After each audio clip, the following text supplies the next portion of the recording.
Hello everyone, इस lecture में अपन exercise 4 के क्वेश्चंस 11 से 20 डिस्कस करेंगे। तो स्टार्टिंग में ये क्वेश्चंस देख लो। ये सारे क्वेश्चंस अच्छे लेवल के एक्सरसाइज 4 के।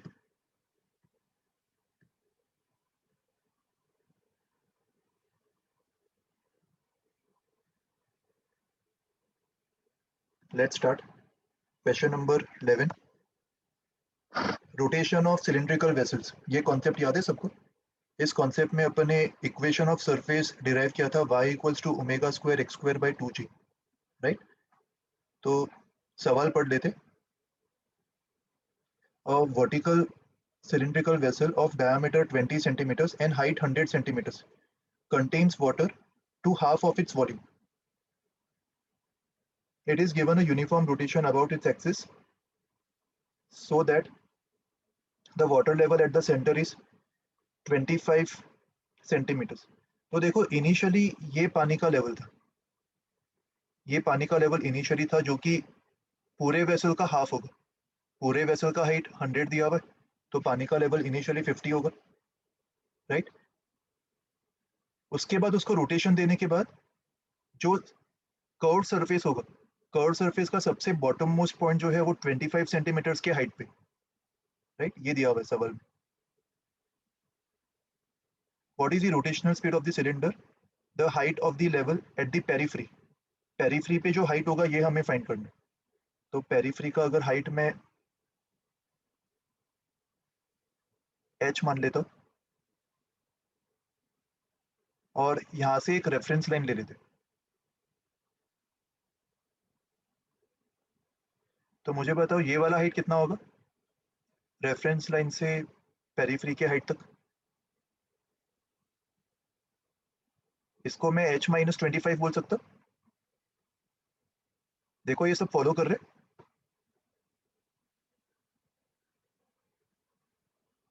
हमें फाइंड क्या करना है, रोटेशनल स्पीड और हाइट h, और वॉल्यूम कंजर्व कर सकते हैं अपन। इनिशियली जो वॉल्यूम होगा वो कितना होगा, पाई आर स्क्वायर इंटू 50, ये इनिशियल वॉल्यूम था। और सरफेस के कर्व होने के बाद जो वॉल्यूम होगा उसको अपन दो पार्ट्स में डिवाइड कर सकते हैं। पहले अपन नीचे वाले पार्ट का वॉल्यूम निकाल सकते हैं। नीचे वाले पार्ट का हाइट 25 है, तो उसका वॉल्यूम पाई आर स्क्वायर 25 होगा, प्लस ऊपर वाले पार्ट का वॉल्यूम। ऊपर वाले पार्ट का वॉल्यूम मतलब ये जो कर्व के नीचे, और इसका वॉल्यूम पूरे सिलेंडर का हाफ होता है। ये रिजल्ट याद है सबको? तो इसको अपन पाई आर स्क्वायर h-25 इसका हाफ ये लिख सकते हैं। समझ में आया कि नहीं ये सब? इसको सॉल्व करने पर h की वैल्यू तुम्हें मिल जाएगी, right? Pi r square cancel, 50 - 25 25 हो जाएगा इंटू 250 इक्वल्स टू h-25। तो सॉल्व करने पर h की वैल्यू 75 सेंटीमीटर आ रही है ना। और जो हाइट डिफरेंस होगा, ये वाला जो हाइट डिफरेंस है उसको अपन 50 मान सकते। हाइट डिफरेंस मतलब value of y when x is equals to radius, तो value of y is 50 centimetres. Metres में SI में 50 अपन 100 लिख दो। Omega square x square, radius कितना होगा 10 सेंटीमीटर्स मतलब 0.1 मीटर्स अपॉन 2g। एक सेकेंड रुको, स्क्रीन रिस्पॉन्ड नहीं कर रहा।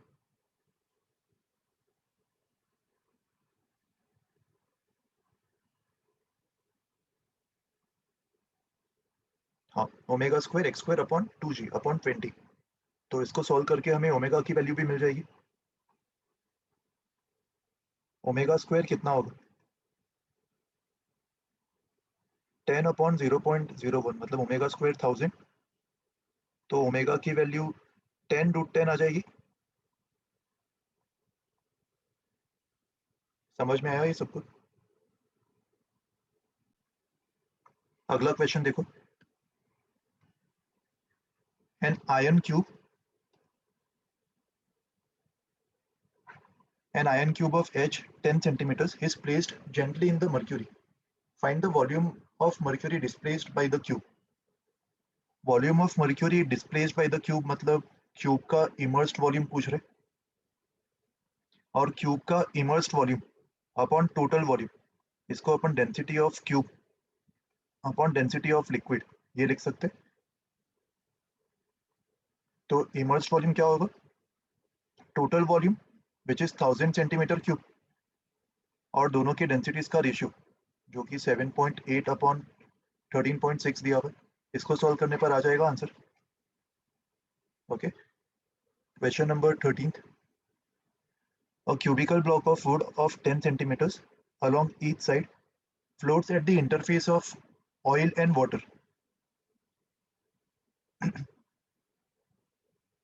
with its lower surface 2 centimeters below the interface.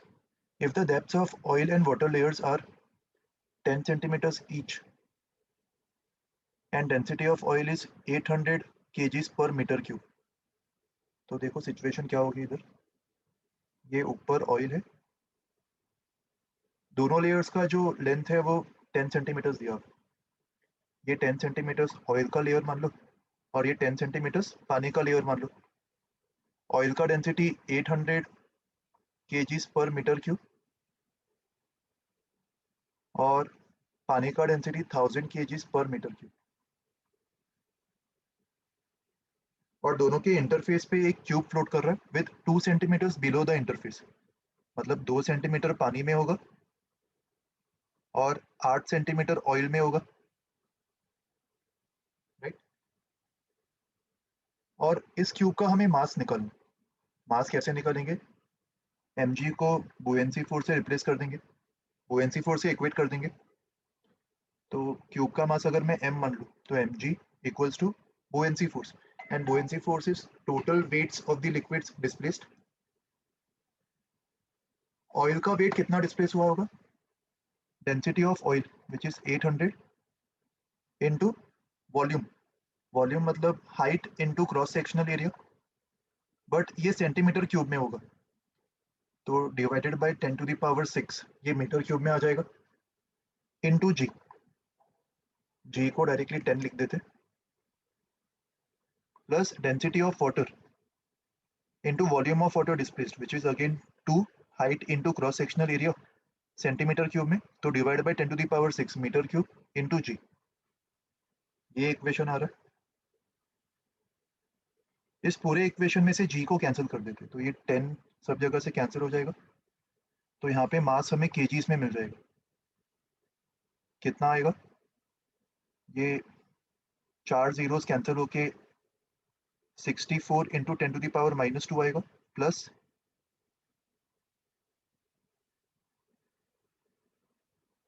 Again 1 2 3 4 4 zeros cancel कर दो, 20 into 10 to the power -2,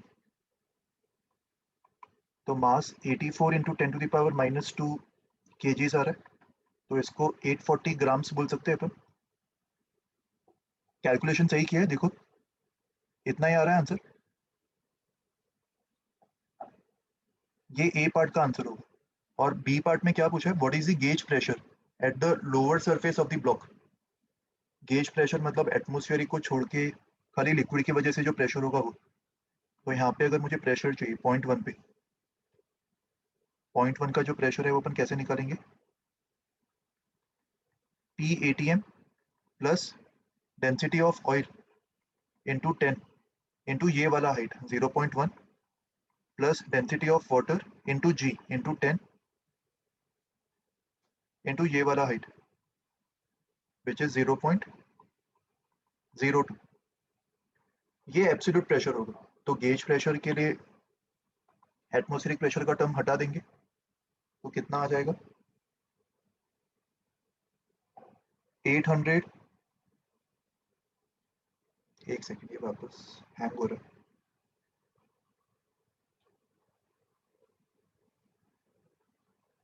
first term जो है वो 10 इंटू 0.1 खाली 1 बचेगा तो 800 प्लस सेकेंड टर्म 1 2 3 4 जीरो उसमें से 2 गायब तो 200 बचेगा, तो गेज प्रेशर 1000 पास्कल्स आ रहा है, राइट। एक बार आंसर वेरीफाई कर लेते हैं, ये एसआई में आंसर आ रहा है, इसको अगर सीजीएस में कन्वर्ट करने की जरूरत पड़े 1000 newtons per meter square.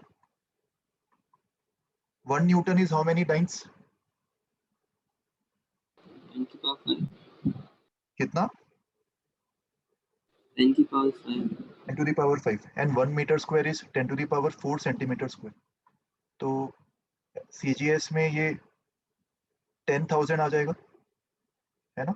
और अगर तुमने G की वैल्यू 9.8 ली होती तो 9,800 आ जाता. इसको अपन डाइन्स पर सेंटीमीटर क्यूब बोल सकते हैं. ओके, फिर क्वेश्चन नंबर 14 देखो. An object is suspended from a spring balance. The balance registers 60 newtons in air and 40 newtons when the object is immersed in water. मतलब पानी ने जो इस पे बुएंसी फोर्स लगाया होगा वो 20 न्यूटन्स ऊपर लगाया होगा और ऑयल में उसका वेट 45 न्यूटन्स आ रहा है. तो ऑयल ने जो बुएंसी फोर्स लगाया होगा वो 60 माइनस 45 15 न्यूटन्स लगाया होगा, राइट? जो भी ट्रू वेट होगा, ट्रू वेट मतलब 60 न्यूटन्स. ट्रू वेट और किसी लिक्विड में एपरेंट वेट का जो डिफरेंस है उसी को अपन बुएंसी फोर्स बोलते हैं, राइट? तो इस इंफॉर्मेशन से हमें डेंसिटी ऑफ सॉलिड निकालना है और डेंसिटी ऑफ ऑयल निकालना है. तो अगर मैं सॉलिड का डेंसिटी रो एस मान लूँ, rho s into volume into g is 60.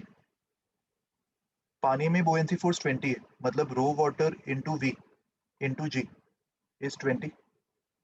तो इन दोनों इक्वेशंस को अगर मैं डिवाइड कर दूं तो density of solid upon density of water 3 आ जाएगा. तो density of solid will be 3000 kgs पर मीटर क्यूब. वैसे ही ऑयल के लिए भी बुएंसी फोर्स वाला इक्वेशन लिख दो. Density of oil into volume into g, ये 15 होगा. इक्वेशन 2 3 और 2 को डिवाइड कर दो तो density of oil upon density of water is 15 upon 20, मतलब 3/4. तो डेंसिटी ऑफ ऑयल कितना होगा? 3/4 times density of water which is 1000. तो 750 kgs पर मीटर क्यूब आ जाएगा SI में, राइट? ये आसान सवाल था. Question 15. A stick of uniform cross sectional area. इसको थोड़ा सा साइज इंक्रीज कर देते हैं.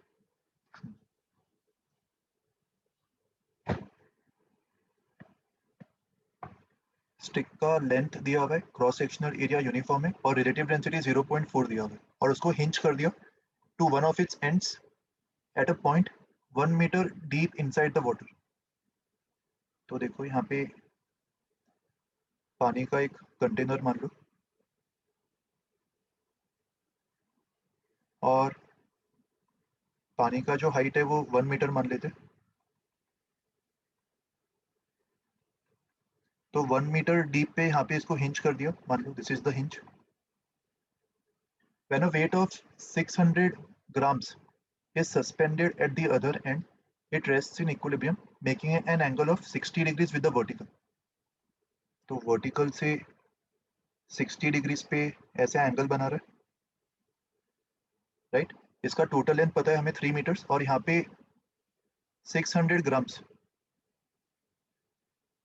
एम मान लेते हैं, एम इज 600 ग्राम्स. ये पॉइंट मास अटैच कर दिया, राइट? और ये इक्विलिब्रियम पे अभी एग्जिस्ट कर रहा है. इस इंफॉर्मेशन से हमें क्या फाइंड करना है? Cross sectional area of the stick. तो देखो ऐसे हिंज वाले सवाल में सबसे पहली चीज दिमाग में क्या आनी चाहिए? टॉर्क. हिंज के अबाउट टॉर्क बैलेंस कर दो, वेरी गुड. तो अपन रॉड और पॉइंट मास को एक सिस्टम मान लेते. इसका वेट mg नीचे लग रहा होगा. रॉड का कुछ मास नहीं दिया ना? नहीं दिया हुआ, रिलेटिव डेंसिटी दिया हुआ है रॉड का 0.4.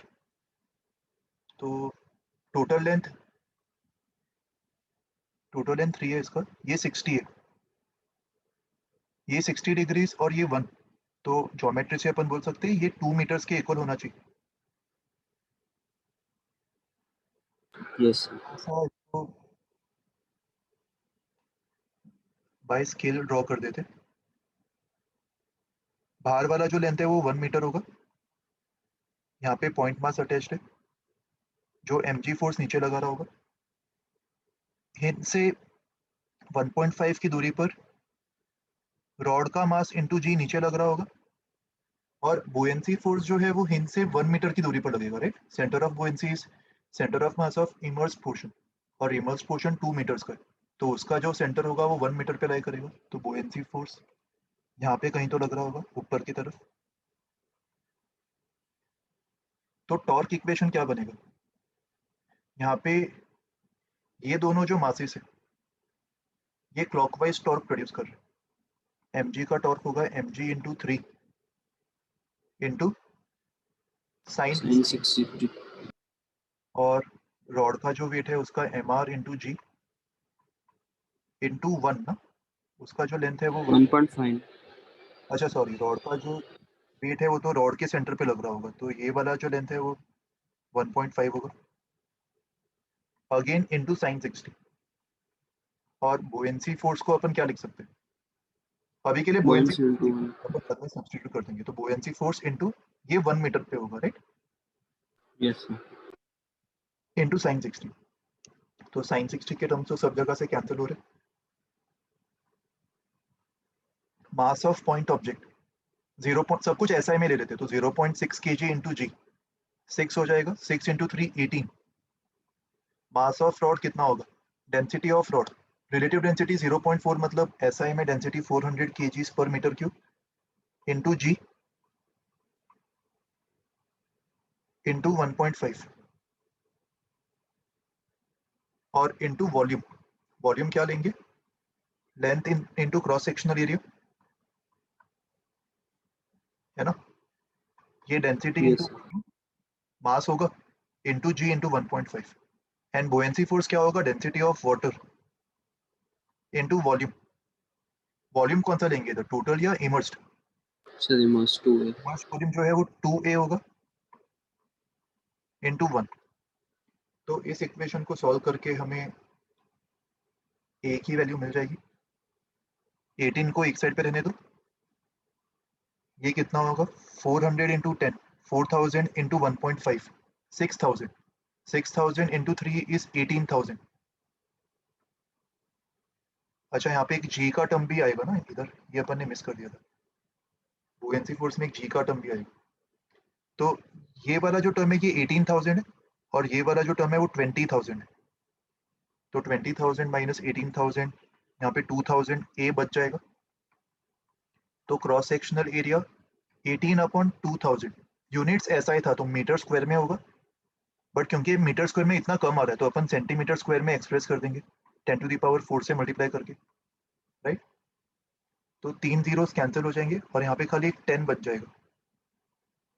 तो फाइनल आंसर देखो 90 सेंटीमीटर स्क्वायर आ रहा है। एक बार वेरीफाई कर लो अपन ने कैलकुलेशन सही की है आंसर की से, यही आंसर आ रहा है, right. Any doubt in this question, सबको समझ में आ गया, yes sir alright. In the above problem, determine the upthrust acting on the stick and also the direction and magnitude of the reaction at the hinge. तो अभी upthrust तो अपन निकाल ही सकते हैं इजीली। upthrust मतलब buoyancy force, density of water into volume immersed। volume immersed कितना होगा 2 into cross sectional area। cross sectional area क्या निकाला था अपने 90 सेंटीमीटर, 90 तो 90 into 10 to the power minus 4 into g। तो ये 3 जीरो ये 1 जीरो, तो 4 जीरो और 10 टू द पावर माइनस 4 ये कैंसिल हो गए, तो बुएंसी फोर्स 180 न्यूटन आ जाएगा, है ना। और हिंज का रिएक्शन निकालने के लिए अभी रॉड का अपन फोर्स इक्वेशन लिख सकते हैं। मुझे बताओ हिंज खाली वर्टिकल में फोर्स अप्लाई करेगा, हॉरिजॉन्टल में या दोनों डायरेक्शन में, दोनों खाली वर्टिकल में अप्लाई करेगा ना, क्योंकि हॉरिजॉन्टल में और कोई फोर्स तो लग ही नहीं रहा। तो अगर हिंज हॉरिजॉन्टल में भी अप्लाई करता तो वो एक अनबैलेंस्ड फोर्स रह जाता। तो इस पे क्या क्या यस फोर्स होगा, mg mass of rod into G और बुएंसी फोर्स, ये सारे फोर्सेस लग रहे थे। तो यहाँ पे हिंज का फोर्स प्लस बुएंसी फोर्स ये दोनों के वेट्स को बैलेंस कर रहे हैं, राइट। बुएंसी फोर्स तो अपन ने निकाल लिया 180। मास ऑफ रॉड कितना होगा, again density of rod which is 400 into cross sectional area, length into cross sectional area into length, ये वॉल्यूम होगा 90 इंटू 10⁻⁻⁴, सब कुछ ऐसा में ले रहे हैं, राइट। ये मास ऑफ रॉड होगा और पॉइंट मास कितना दिया हुआ था 600, तो इसको 0.6 ले सकते हैं और इस पूरा जी से मल्टीप्लाई होगा, तो इंडिविजुअली 10 से मल्टीप्लाई कर देते हैं, राइट। तो देखो क्या आ रहा है,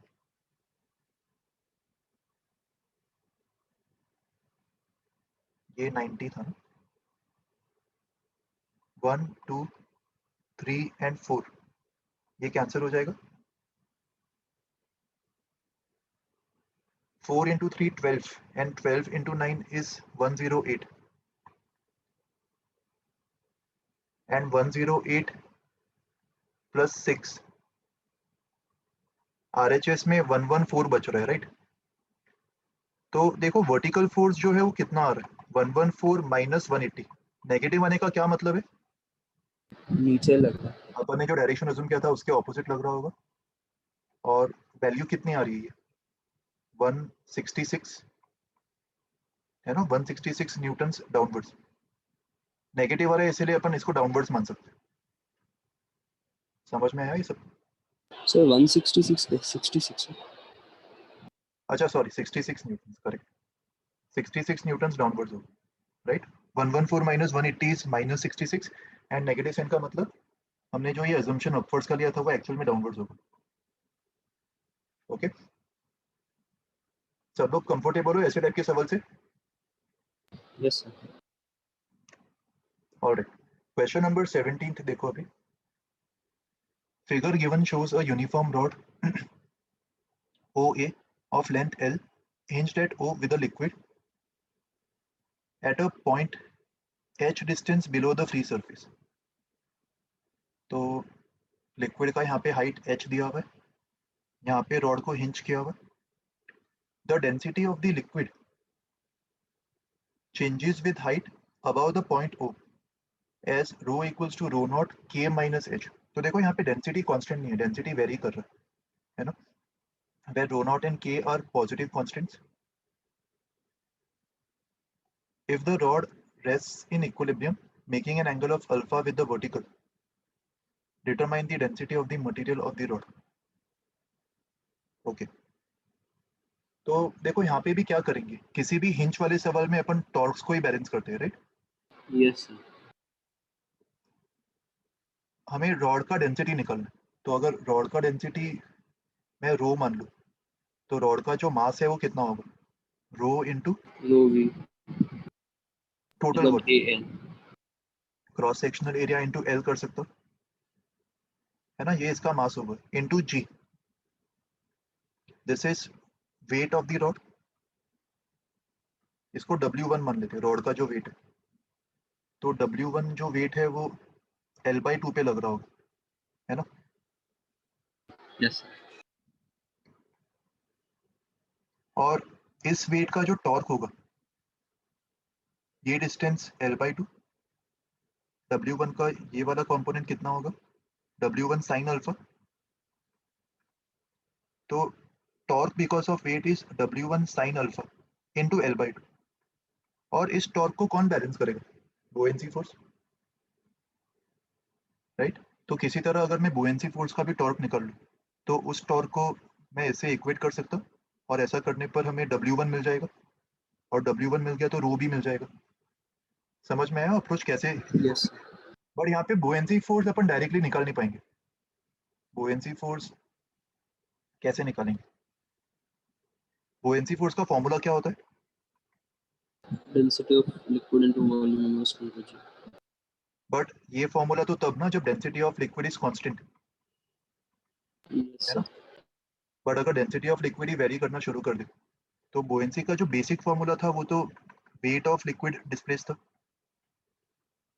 और अगर डेंसिटी वेरी कर रहा है हर एक पॉइंट पे, तो हमें वेट ऑफ लिक्विड डिस्प्लेस निकालने के लिए इंटीग्रेशन यूज करना पड़ेगा, राइट। Yes sir. तो देखो यहाँ पे एलिमेंट्स कैसे लेंगे, ये सारे पैरामीटर्स में इरेज कर देता हूँ। लिक्विड का जो वेट डिस्प्लेस हो रहा है वो ये वाला पोर्शन होगा, मुझे बस किसी तरीके से लिक्विड के ये वाले पोर्शन का वेट निकालना है ना। तो ऐसा करने के लिए देखो क्या करेंगे अभी, हमें density as a function of h दिया हुआ है, where h is measured from where about the hinge point, right? तो हम लोग हिंज पॉइंट का रेफरेंस लेंगे, ये वाले पॉइंट का, और इसके इस रेफरेंस से एक कोई भी पैरामीटर मान लेते, let's say x, along the road में x मान लेता, तो किसी भी x पे जाके यहाँ पे मैं dx का एक छोटा सा एलिमेंट ले सकता हूँ, dx लेंथ का। ये वाले टुकड़े को अभी ऑब्जर्व करो, ये छोटे से एलिमेंट को। सबसे पहले मैं इसका मास निकालूंगा, और इसका मास निकाल के इंटीग्रेशन से टोटल मास आ जाएगा, है ना? मुझे बताओ, जो मैंने Yes, sir. रेड कलर में मार्क किया हुआ है वो एक्चुअल में कौन सा एलिमेंट है, रॉड का या लिक्विड का? अपन किसका वेट निकाल रहे हैं? लिक्विड का, राइट? और लिक्विड का ही डेंसिटी वेरी कर रहा है, इसलिए अपन को एलिमेंट्स लेना पड़ रहा है। तो ये टुकड़े का वेट निकालने के लिए मुझे क्या पता होना चाहिए? उसका हाइट, उसका ये हाइट कितना होगा? X cos alpha. Correct. This height h for this particular element will be x cos alpha। तो उसके करस्पॉन्डिंग जो डेंसिटी होगा वो rho naught k minus H, k minus H मतलब k minus H cos alpha होगा। अच्छा, calculation के लिए थोड़ा सा जगह खाली कर देते हैं यहाँ से।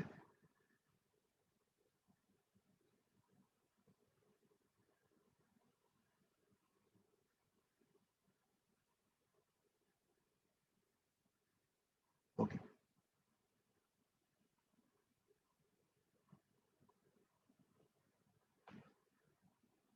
ऑलराइट। तो अपन ने एलिमेंट ले लिया, एलिमेंट का अपन ने डेंसिटी भी निकाल लिया, rho equals to rho naught k minus x cos alpha. H के बदले अपन एक्स कॉस अल्फा लिख देंगे। यहाँ तक फॉलो कर रहे हो सब लोग? समझ में आया क्या क्या हमने?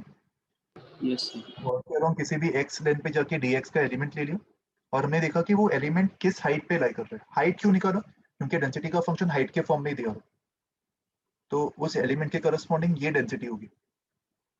और उस एलिमेंट का जो स्मॉल वॉल्यूम है dv, उसका स्मॉल वॉल्यूम अपन cross sectional area times dx लिख सकते। तो उस एलिमेंट का जो मास होगा dm, वो कितना होगा?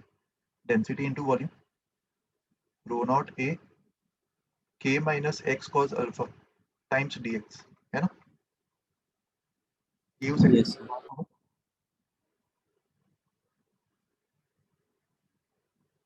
अभी नेक्स्ट स्टेप क्या होगा? इंटीग्रेशन। इंटीग्रेशन पे x पे लिमिट्स कहाँ से कहाँ तक? 0 to H, I think. देखो, ये वाला जो लेंथ है ये h है, तो ये वाला जो लेंथ होगा पानी के अंदर का, कहने से this is h sec alpha. Yes, sir. तो h पे, x पे जो लिमिट्स है वो 0 से h sec अल्फा होगा, राइट? Yes, sir. तो इसको सॉल्व कर लेते हैं। इससे हमें टोटल मास मिल जाएगा, और टोटल मास मिल गया तो वेट ऑफ लिक्विड डिस्प्लेस मिल जाएगा। अच्छा, एक और यहाँ पे अपन गलती कर रहे हैं। देखो, मुझे बुएंसी फोर्स निकालने में इंटरेस्ट था या बुएंसी फोर्स के टॉर्क निकालने में इंटरेस्ट था? हमने क्या प्लान किया था? वेट का जो टॉर्क है उसको बुएंसी फोर्स के टॉर्क से इक्वेट करेंगे ना? एक सेकेंड, Yes, sir. एक सेकेंड, इसको मैं रिस्टार्ट करके देखता हूँ, थोड़ा प्रॉब्लम आ रहा है यहाँ पे। ओके, तो यहाँ पे अपन को इंटीग्रेशन नहीं करना चाहिए था। इंटीग्रेशन अपन टॉर्क का करेंगे इंस्टेड ऑफ मास।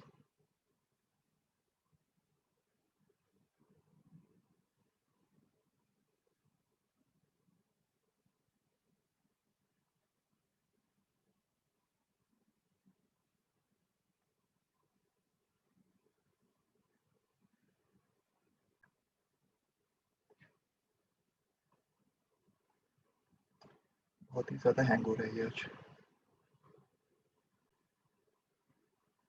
इस एलिमेंट पे जो बुएंसी फोर्स लग रहा होगा, या फिर डायरेक्टली मैं ऐसे बोल देता हूँ बुएंसी फोर्स की वजह से जो टॉर्क लग रहा होगा